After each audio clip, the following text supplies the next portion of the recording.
Olá, pessoal, tudo bem com vocês? Bom, módulo 127 a 129, nós vamos falar de figuras de linguagem. Temos aí antítese e paradoxo, ou oxímoro, né? Que algumas pessoas chamam. Bom, no caso da antítese, pessoal, ela opõe palavras que já são de natureza oposta. E o paradoxo, ele opõe ideias opostas entre si, ok? Aí nós vamos falar assim, algum exemplo de antítese. O ódio e o amor andam de mãos dadas. Exemplo. Nesse caso, o termo ódio está posicionado ao lado do seu termo contrário, que é o que? O amor, ok? Então, nós temos aí o significado da antítese, um exemplo de antítese. E no caso do paradoxo, como ele fala de ideias opostas, nós temos um exemplo: dormir e acordar está fácil, ok? Esse é um paradoxo para você poder entender. Bom, e ele fala também aqui pra gente dos textos literários, né? Que geralmente eles têm um modo diferente, né? Um modo usual das palavras. E isso pode ocorrer aí de forma em que o texto ou pelo tipo de linguagem que é usada, de acordo com cada um, né? E no caso aí para afastar também a linguagem denotativa. E para conferir maior a expressividade e criatividade do texto, as figuras de linguagem são frequentemente usadas desta forma. Ele fala que anteriormente aí nós falamos da metáfora, hipérbole e anáfora, certo? E aqui nós vamos falar da antítese. Aí é o que está: contraposição de ideias opostas, que foi o que eu falei, que pode ser produzidas por palavras, expressões ou frases.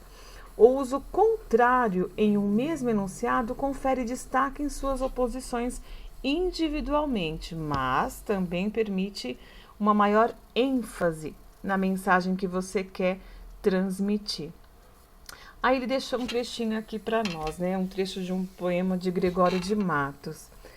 A instabilidades das coisas do mundo. Nasce o sol e não dura mais que um dia. Depois da luz se segue a noite escura. Em tristes sombras morre a formosura. Em contínuas tristezas a alegria. Olha que lindo, né? Pois, se acaba o sol, por que nascia?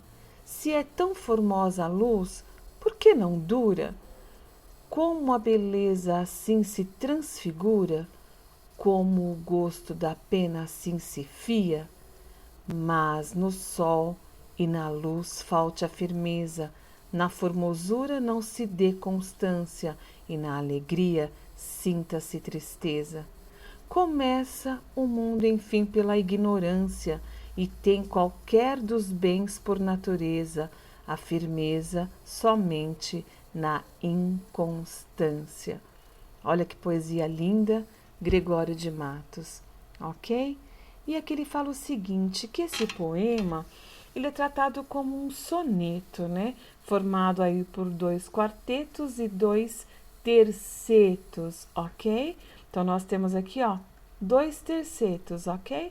E temos aqui 2 quartetos, que é aqui acima. Nós já fizemos essa divisão de métricas, vocês estão lembrados? Pois então. E se trata aí de uma brevidade da vida, ao mostrar o que? A sua inconstância por meio de ideias em oposição, que são colocadas lado a lado. Isso é, a primeira estrofe, ela em cada verso contém um par de contrários, se você parar e ler novamente. No primeiro verso, a finitude do dia apresenta a antítese entre vida e morte. Logo no segundo verso, que se diz a luz e a noite indicam claridade e escuridão. Logo, no terceiro verso, fala de tristes sombras e formosura, fazem o contraste entre o feio e o belo. E no quarto verso, há tristeza e alegria. Veja, Na segunda estrofe, as dúvidas do eu poético, né, sobre o mundo fica mais explícitas, né? Ele fala com mais vigor. E por fim, as duas últimas estrofes são um contraste disso tudo, porque é colocado no início do poema para tentar intensificar aí o paradoxo de uma antítese com o sentido da tristeza e da alegria, da firmeza ou da inconstância, né? Ele faz essa comparação.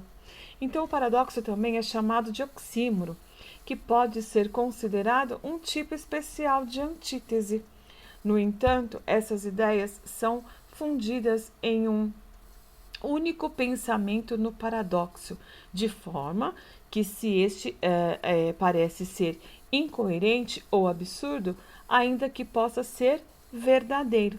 Neste caso, a antítese é o contrário dos referentes e diferentes, quanto o paradoxo tem o mesmo referente. Por exemplo, na frase ele conta mentiras, ela verdades. Há uma antítese, pois ocorre o emprego dos termos opostos, mentiras e verdades, sem que se produza contradição, pois essas palavras não estão fundidas em uma mesma ideia. Isso já não acontece, por exemplo, na frase isso é uma mentira sincera, pois os dois termos opostos não parecem fazer sentido juntos. Afinal, como uma mentira pode ser sincera? Para entender um pouco mais sobre isso, sobre essa expressão, deve-se levar em conta o sentido da figura.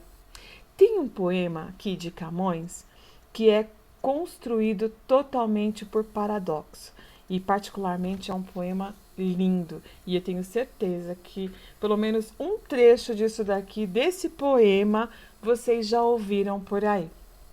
Amor é um fogo que arde sem se ver, é ferida que dói e não se sente, é um contentamento descontente, é dor que desatina sem doer. É um não querer mais que bem querer, é um andar solitário entre a gente, é nunca contentar-se de contente, é um cuidar que ganha em se perder. É querer estar preso por vontade, é servir a quem vence o vencedor, é ter com quem nos mata lealdade. Mas como causar pode seu favor nos corações humanos amizade, se tão contrário a si é o mesmo amor? Lindo, né? Virou aí até letra de música de uma banda, né? Então, com certeza vocês conhecem Legião Urbana, com certeza já cantaram essa música algumas vezes. E nesse poema, né, que é um soneto de Gregório de Matos também, que trata a contradição do amor por uma descrição contraditória dele.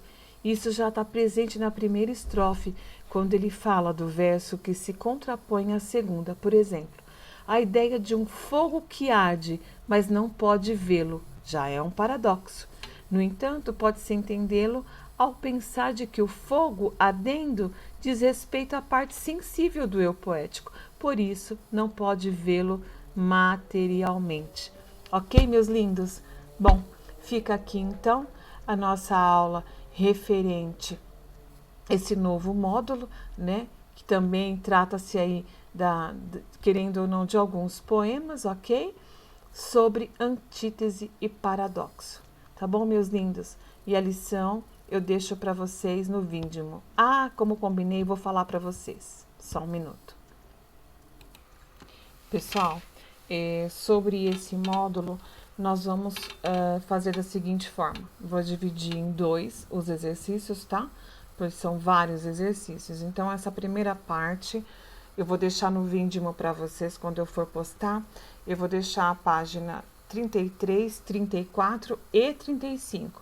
Quando eu for postar de novo uma videoaula para vocês, será a mesma videoaula, já estou avisando vocês, porém serão exercícios novos, tá? Que serão os restantes para poder complementar essa lição, ok? Então já fica combinado, mas em aula conversamos sobre isso. Um beijo grande e fiquem com Deus.